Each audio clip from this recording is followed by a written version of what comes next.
To add in frames per second speed control to our sprite animations, one thing that we can do is we can add a couple more variables, parameters, and an additional method to our sprite class so that when we work with it we can customize the frames per second. Now one thing that we can do is we can set up frames per second. We can give it a default value. It will default, if we do nothing, we get playback at about 60 frames per second. So we can even just put that in as FPF equals 60. So when we have parameters, if we want to assign a default value to it, we can, so that when we call or create that new instance of it, we don't have to provide a value if we're not going to use one. We can just leave it as is.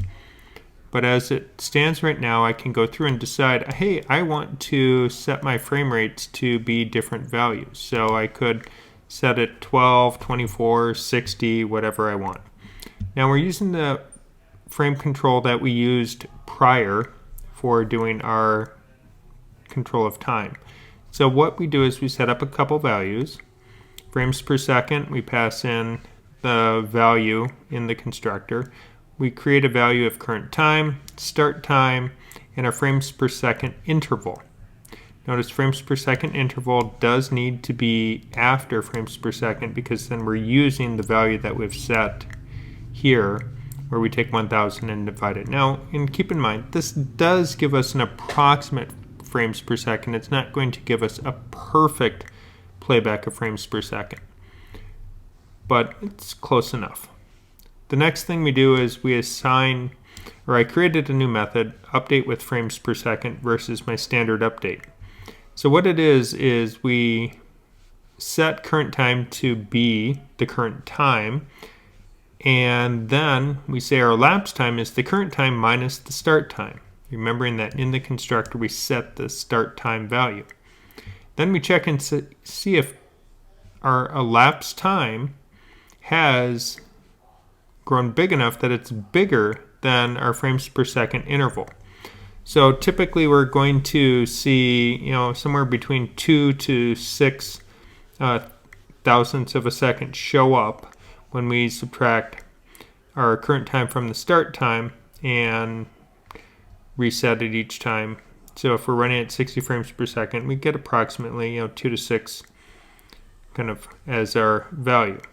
Now if we work with this, we can see when we put in different numbers, 1000 divided by whatever we want it to be. So if we set like 60, then it gives us a value of 16.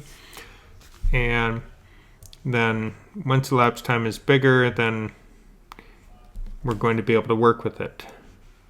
So now, which we can log all these values out and track it, but the easiest way to think about it is once enough time has passed that we're bigger than our frames per second interval, then we call our original update method, and then we set start time equal to the current time. So effectively we're hitting reset on the stopwatch, and then that stopwatch starts counting again, working, because we need to keep offsetting the time based on what our current time value is so that our math is going to work with the elapsed time.